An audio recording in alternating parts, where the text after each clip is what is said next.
thanks for tuning in again. As you know, we're all about sharing and picking the brains and expertise of people that, so we can get this to you to help you get through this period, to navigate this tricky COVID experiment that the whole country's undertaken, but also to help gear you up, because this will pass, and we want to make sure that you're in a good spot to take advantage of when we get through to the other side. And we're very fortunate here to have someone I call a friend. We've known each other for a long time. He is a freelance graphic designer who works for himself. More than that, he's passionate about the health industry, or passionate about health, personal health, and personal well-being. And to add on to that, he's also very, very taken away by making sure that his personal development continues to grow and evolve every single day. And guys, please let me introduce you to Phil, my good mate.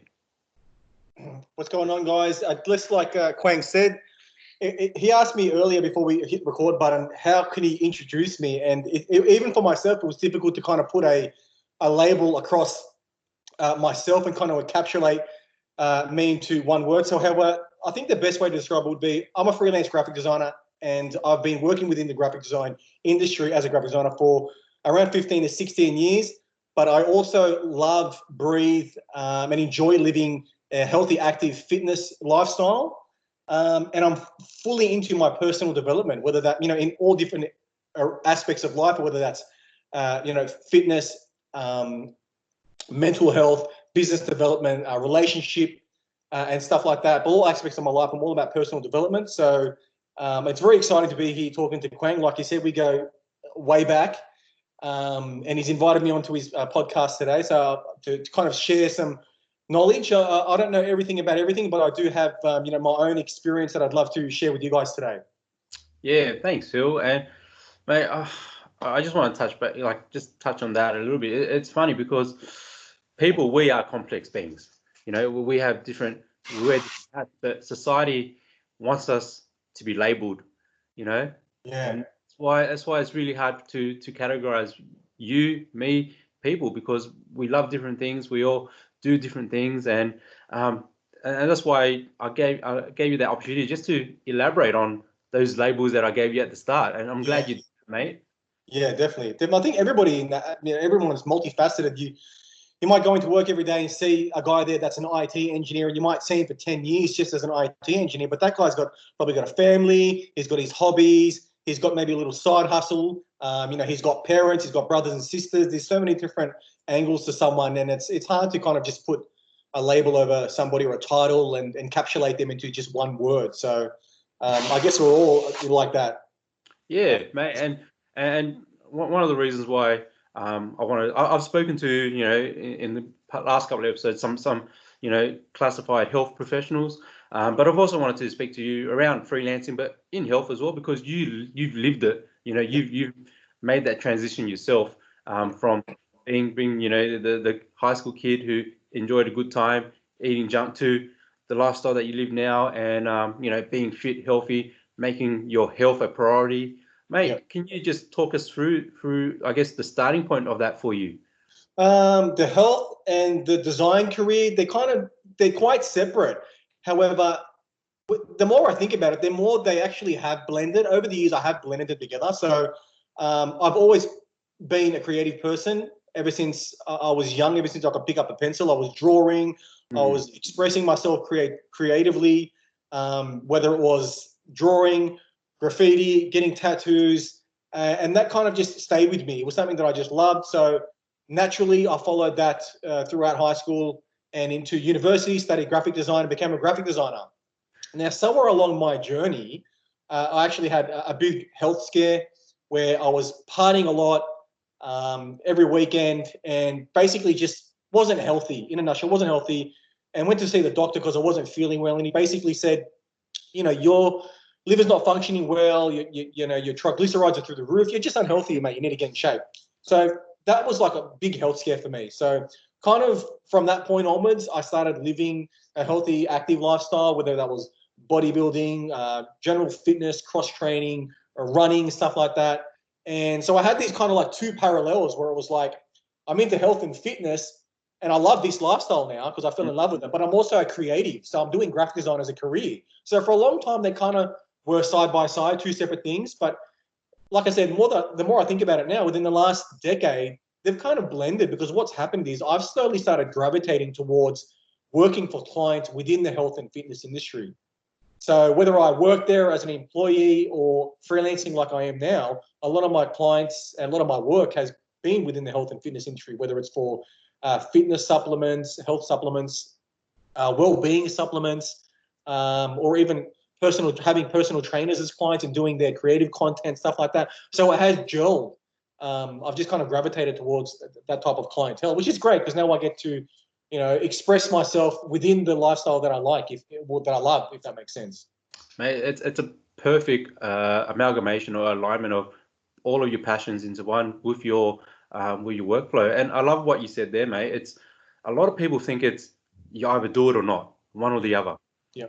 But you're allowed to slowly merge things, because sometimes it takes time for it to click. Oh, definitely. Make it work. That's right. And I did it unknowingly. Like I said, I used the word gravitate because, I didn't start out my graphic design career working in the health and fitness industry. I was working in the automotive publication industry, and somehow I just started getting pulled towards it and started going for work that was related. So, and like you said, it takes time. I think the issue with a lot of people in small businesses is they think everything's going to happen straight away, or they have a goal, and if it doesn't happen by tomorrow or next week, well, I'm going to give up now, or it's not going to work. Man, it takes a lot of time, and a lot of the time, and I'm sure a lot of small business owners can relate to this, you get lost. Yes. You get lost, you get unsure, you get really uncertain, you don't know what you're doing, and it's so difficult to kind of navigate your way through this thing we call life and business, because the things that you want to see, you can't even see them now.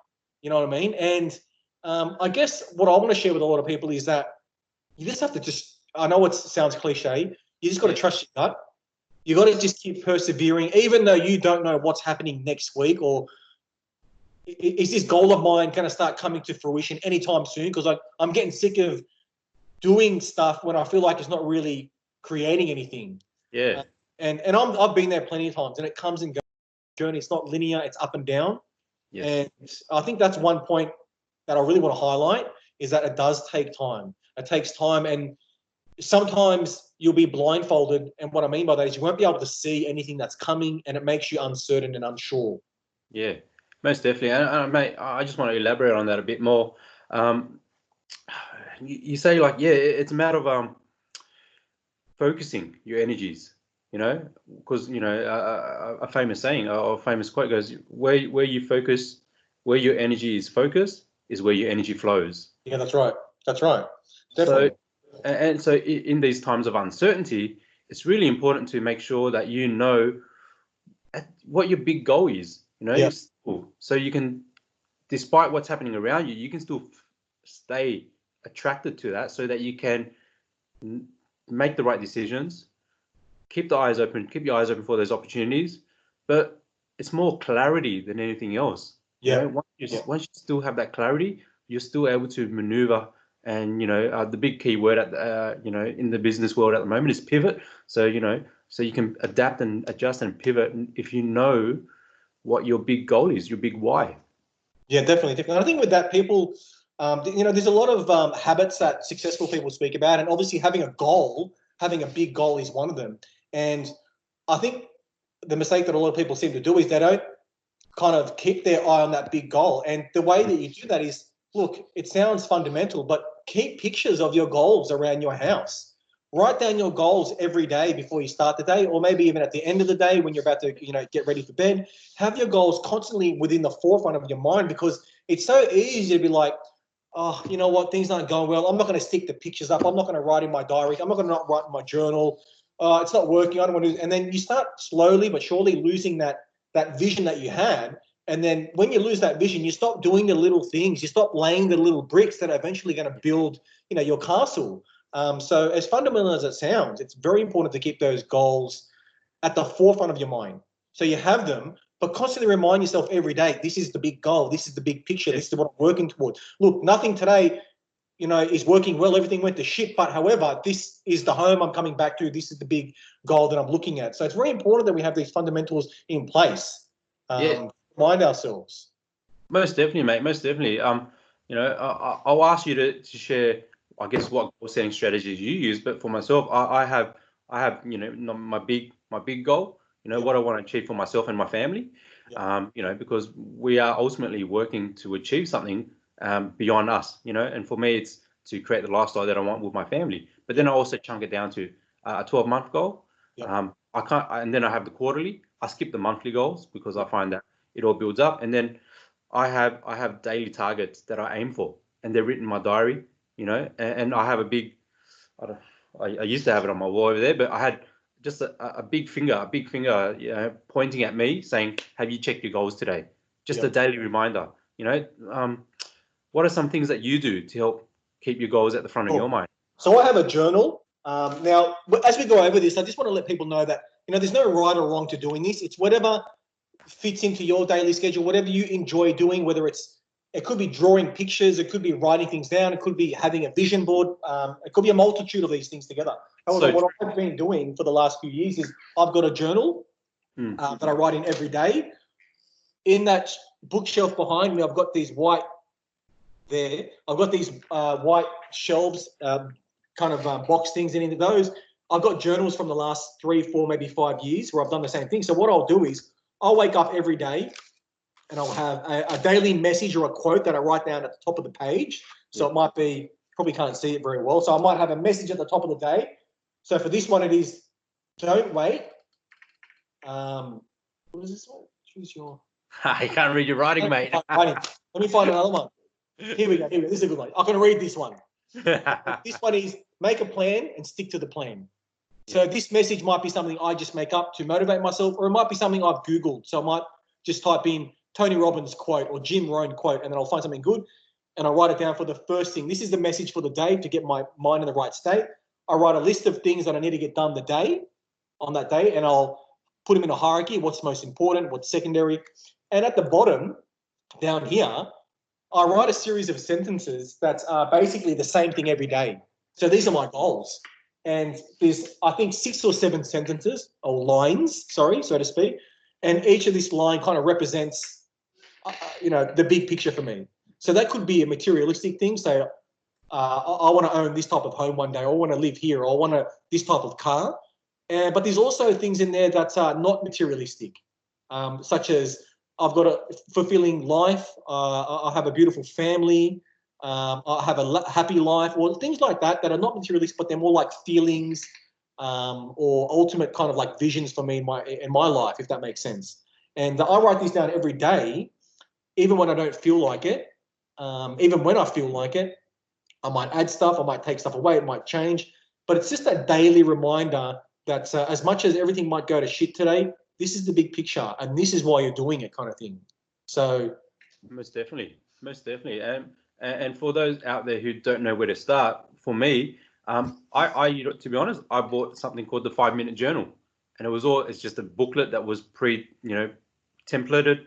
3 things you're grateful for, 3 things you're going to do today that's going to make you have an awesome day, and then you have your mantra, your quote for the day, and that's 5 minutes in the morning, and then in the evening it's 3 things you did well, 2 things you could improve upon for tomorrow, and what's the big thing you want to achieve the next day.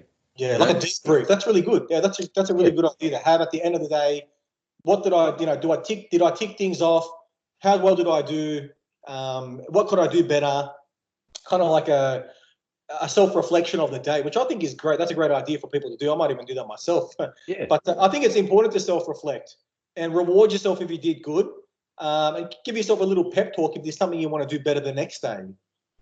Oh, most definitely. And one thing I definitely want to highlight is as a society, and probably because of the tall poppy syndrome that we have here in Australia, that we don't celebrate our wins as often as we should, because we've busted a gut to achieve something or to reach an accomplishment.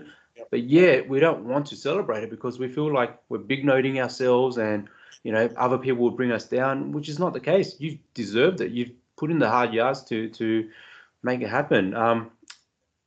What's your take on that? Oh, definitely. I think it's important. Just by nature, freelancers or entrepreneurs or small business owners, they have that grind mentality where it's like you got to constantly keep on the grind and don't, sayings like don't rest on your laurels. So if you have a win, don't rest because, you can't sleep on the win because you wake up with a loss or, stuff like that. And there's a video that I watched of Steve Harvey, and there was a very brief video where he kind of speaks, he breaks down in a nutshell how to make, I think it was like $1 million. So he said, this is what you do. You find yourself making $10, and then from there you multiply, do it 10 times to make 100 or whatever. And he goes on and on and on, and explains the mechanical process of making $1 million. Now he gets to around $500,000, and he stops, and he sees this is where people usually keep going or whatever, or they keep grinding. If you're making $1 million, if you're making $500,000, sorry, you're already ways ahead of where you used to be.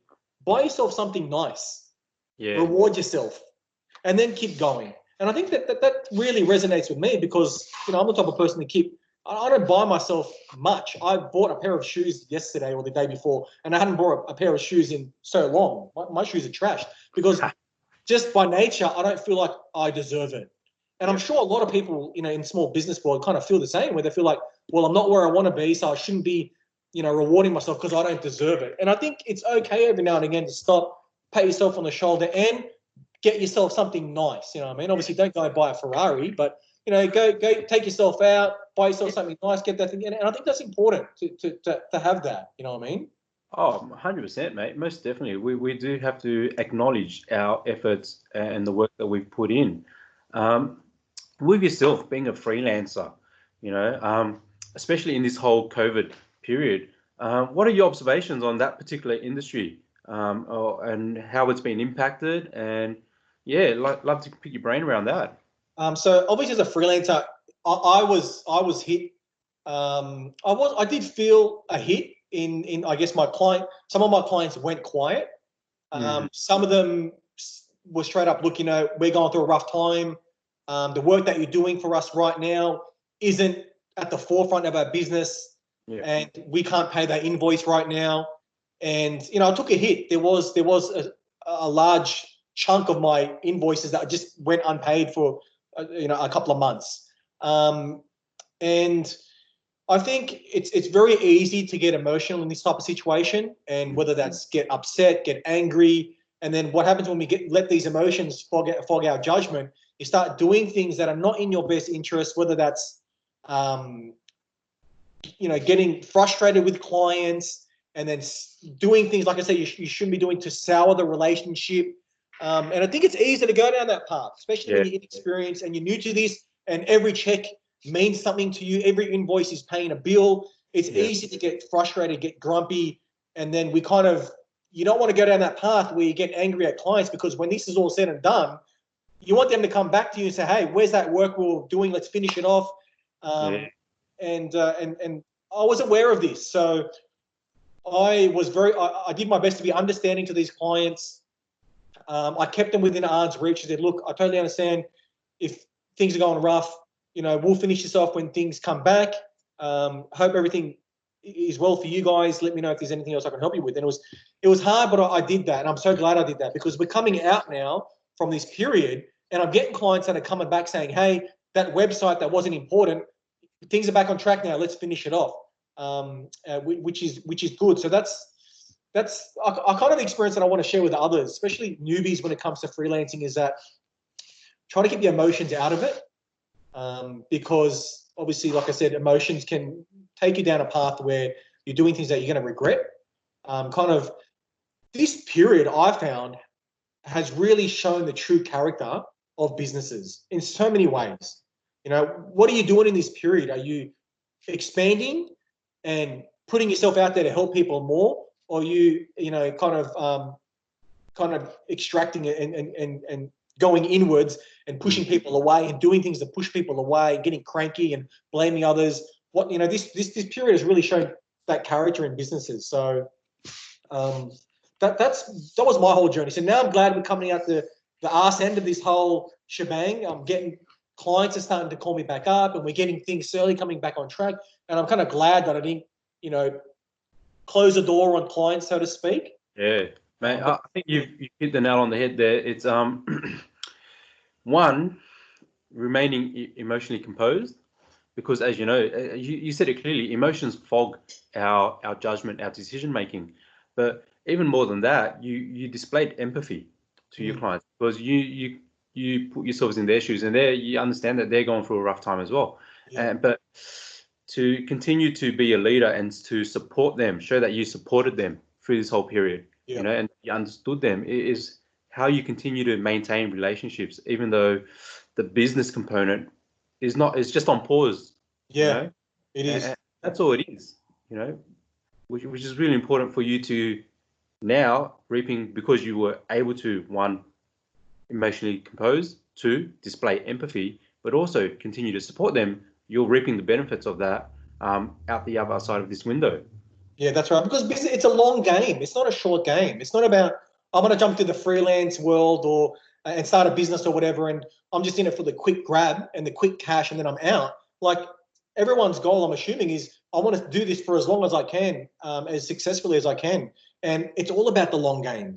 So you need to, especially with you need to be understanding. You need to exercise empathy, Yeah, because we're all going through a rough time. Like yeah, in times like this, I had a client that they had to let go of multiple employees, and the job I was doing for them currently, it wasn't important. It was a website rebuild. They already had an existing website that was functioning well. They just wanted something a little bit more up to date, and we were midway through doing that. And I understood, like, this isn't their main concern right now. You know what I mean? yeah, So, and that just comes with, I guess, experience and being self-aware of these types of situations and kind of doing your best to see yeah. around the corner before it comes. But I know also I wanted to, for those who want labels, it's the difference between an abundance mindset and a scarcity mindset. Yeah. Knowing that the work is still going to be there, it might not be there now, but it's still going to be there. And what can I do to continue to have that abundance, instead of getting all defensive and everything else and cowering in and fighting for what you feel is yours, when there's actually more out there? We just have to be patient to be able to fish for it. Yeah, that's right. That's right. Yeah. So I think that's an important take home for people that are watching. Uh, that there's a difference between scarcity mindset and abundance mindset. There's plenty of clients out there. There's plenty of money out there. There's plenty of work out there, but it might not always be in front of you every day. And you just have to be patient and sit through these crappy days. Do your best to put a smile on. Be helpful where you can. Give value where you can. Yes. And this, we've been through situations like this before. This isn't the first time we've gone through crappy economic times. But Yeah. eventually, it will correct itself, and we will come out the other side. Now, how do you want your clients to see you coming out to the other side? You want them to come out this and say, "Oh, Phil was crap. He was terrible the whole time. He was giving us a hard time about this invoice. Let's just pay him off and not deal with him anymore." Or do you want him to say, "Phil was amazing through this time. He was so understanding. We didn't have money to pay for the invoice for this, but he was still helping us with this other stuff. He's a legend. Let's get back on track with him and continue doing business with him." Yeah, and they'll probably even say, "Look, we're happy to pay a little bit more because we like Phil as a person, and we trust him, and we know that he has our best interest at heart." That would be the best situation. Oh, we like this guy. Let's give him some more money. You know what I mean? Yeah, Or all jokes aside, they could even come out and say, we want to give you more work now because you've shown us the type of character that you are, and we want to continue working with you. We've got some other jobs, or we've got some other, or in best case, like I said, they'll refer you to another client. Like it's all about that. It's all about that. And once you understand that that's how it is, now you start playing your cards in your best interest by, playing your cards in other people's best interests, if that makes sense. most definitely, mate. Most definitely, mate. Thanks for sharing that. I know you're big on health and fitness. You used to be in the gym every day. Yeah.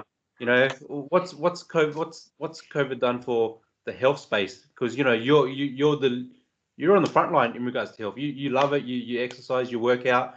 Your nutrition's your thing. What have you observed around the health space with this? Okay, so there's two kind of point of views. So to me, with this whole, there's the point of view as a kind of excuse me, from a business perspective, the big dogs in the health and fitness scene, they've pivoted, right? So obviously, gyms have closed, so people that want to continue working out are now working out at home. Yes. So now this has given the opportunity for big players in the fitness scene, or even medium to small players. How are you going to give value to your potential customers or your existing customers now that they're working out from home? Yeah. So you've got clothing brands highlighting that, our shipping is still on point. We can still give you, we can still send you out your clothing or your merchandise, or they're giving advice on how to work out from home. Here's a great home workout that you can do with your resistance bands or what you've got at home or whatever. As well as other big players in the fitness industry like health and supplement. You still need your protein. We can still send you all your supplements. And here's some great workouts you can do from home. They're giving value. They're pivoting and now giving value dependent on the current situation, which is people can't leave their house to work out. Yes. So that's from a kind of the business perspective.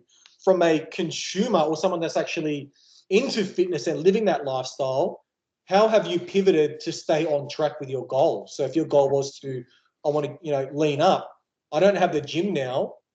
What do I do now? Am I going to use this as downtime to have a rest? Am I going to use this as an excuse to just sit on the couch and get fat?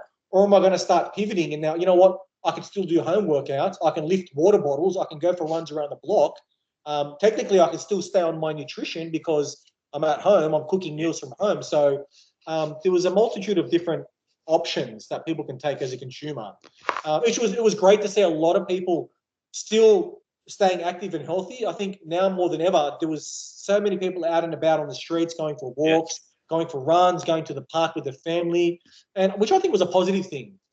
Sure, you can't hit the gym to do weights, but people are going for runs and walks and kind of pivoting to continue doing that. Oh, mate, I have to elaborate on that because as a family, me, I'm a big family guy. I got two young boys, and we're always like, either hiking, scooting, bike riding at the beach, and I've never seen so many people on the bike tracks, since we've all started riding together, or like 2 weeks ago when the weather was still great, I'd never seen so many people at the beach learning how to surf. Yeah, that's right. I think this whole period has allowed us to refocus and reset and reassess what our priorities are. And I think people are perhaps, I'm not completely sure, but perhaps starting to not take their health for granted anymore and know that, hey, we actually need to work on this because without our health, there's not much else going on. Yeah, that's right. That's right. And I think there really has been a silver lining to this whole thing because people are rediscovering how peaceful and calm and great it is. Just go out there and go for a walk and be out there outside because it's so, this day and age with Netflix and your stands and your TV and your video games, a lot of people are staying inside, but this has given them the opportunity to go outside and rediscover how good it is, how nice it is to go out and just go for a walk, enjoy time with the family, enjoy, that kind of stuff. So to me, it was a really, really positive, uplifting kind of time to see people rediscovering this. Yeah, with your experience in that area, Phil, I know because hopefully people aren't just doing it as a flash in the pan kind of thing, because I miss being outside, so I'm going for a walk now. Hopefully they'll make it more a sustained part of their lifestyle. What are some, what's from your experience? What are some tips or some hints, or not hints, but tips or tools that people can do to make it a habit, turn it into a lifestyle, a healthy lifestyle for themselves moving forward? Yeah, great. This is good because this was something that I kind of, for myself, kind of learned as well. But ever since this whole thing, I started going for runs with my wife, and we'd never done this before. But during this whole lockdown, we said, well, we're still going to stay somewhat fit and healthy. Let's go for runs. So we started going for sprints and runs together, which, like I said, in the 6 or 7 years we've been together, we've never done this together. We've never gone and done cardio outside in the park, went up and down hills. And it was great to do that with her. And we enjoyed doing it. So I guess the first 2 points I want to highlight, which is going to help people, I guess, is number one, find someone to do it with, right? Someone's going to be your partner. Someone's going to keep you accountable. And secondly, find something that you both enjoy doing, that you both love doing. Because if you can follow those 2 points, everything else will go from there. So you find someone that's going to keep you accountable. Hey, 1 o'clock, we're supposed to go for that walk, or we're supposed to go for that run, or we're supposed to go do yoga, or we're supposed to take the kids to the park, whatever it is, whatever you guys do. And obviously, number two, if you want to continue doing it, it's got to be fun, right? Yes. So it can't be something that you don't like doing. And those two right there, I think, are the golden nuggets into turning this into a habit. Because there's going to be days that you don't feel like doing it. However, your partner that's going to keep you accountable is going to call you up, or they're going to tap you on the back and go, hey, it's 2 o'clock. We're supposed to go do that thing. Yeah. And number two, if you both enjoy it, like, where can you go wrong? You know what I mean? So that's definitely the two things I want to highlight there. People want to turn this into a habit. So after this period, they want to continue doing it. Those are the two things right there. Yeah, no, awesome, man. I just shared just quickly as well. Like, so like, you know, as a family, we're active, but my wife and I have actually been working out together, you know, throughout this whole period. And it can be just something as simple as, you know, doing a series of different activities in your backyard, you know, some jumps, squats, whatever it is. And for those, I'm not an advocate of, I don't support any other program, but we've been using the Nike training app. Yep. Because it's full of exercises that are for free, and it puts it all in a little program for you. It just makes it easier. So there are plenty of tools out there. I'm not recommending one or the other, but you got to find one that works for you, so that you're able to continue to make it happen. That's right. And I think this day and age, there's a plethora of information and activities and like everything. There's nothing that we're lacking.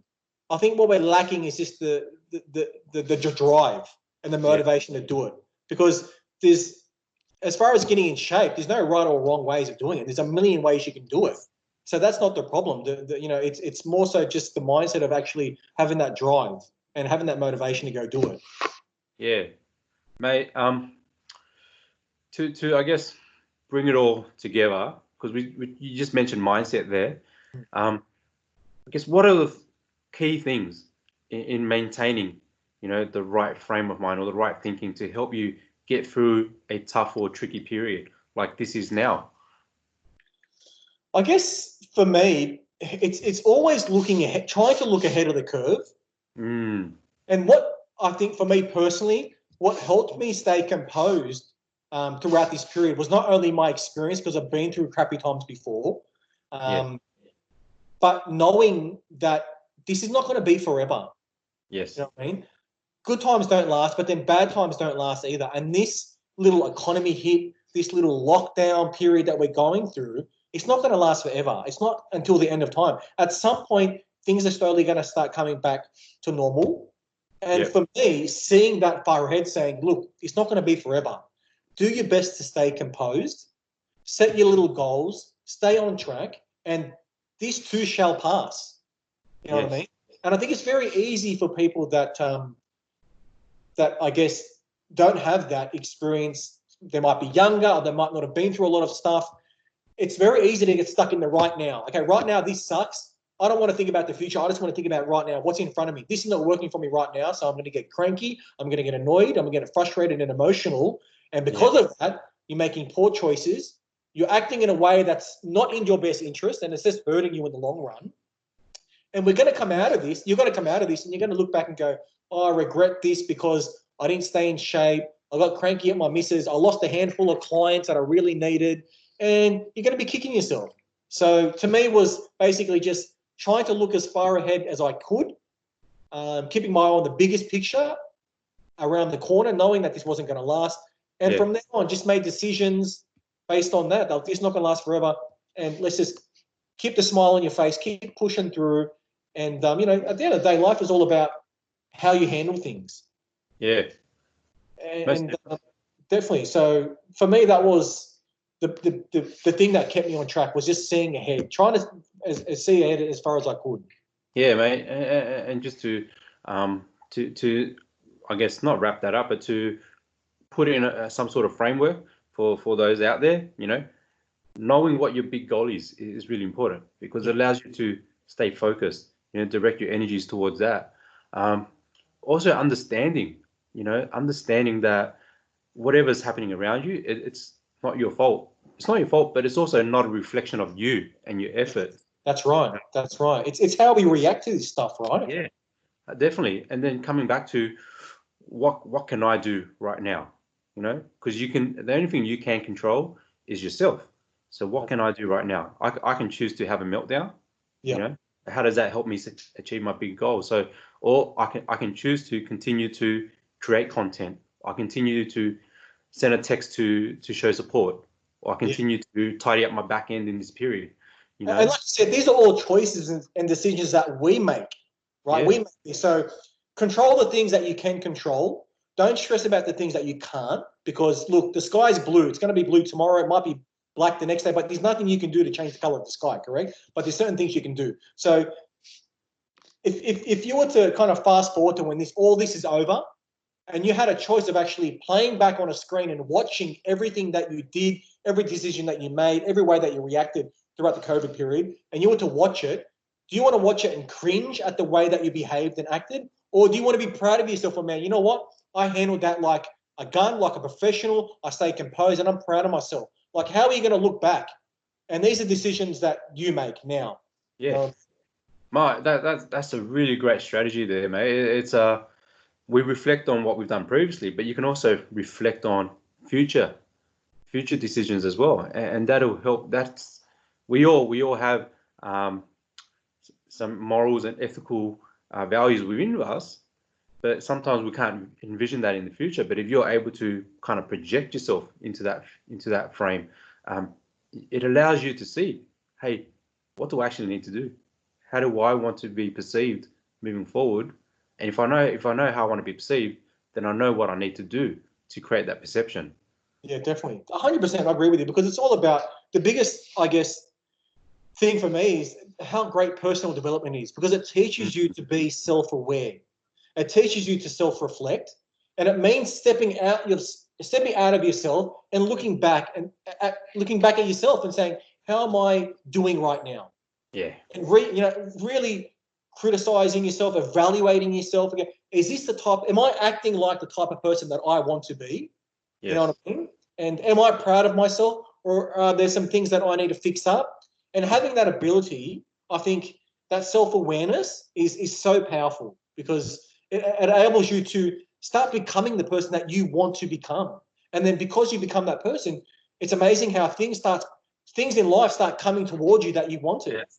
You know what I mean? So as cheesy as that sounds, it's all about, the power of attraction and the law of attraction and stuff like that. Like these things are really, really happening to us. And it might not be straight away, but if you start acting like that person that you want to become, it's amazing, because you start becoming that person. Yeah, 100%. You give off that and this is a whole different conversation, but you give off that energy that people feel compelled to move towards you.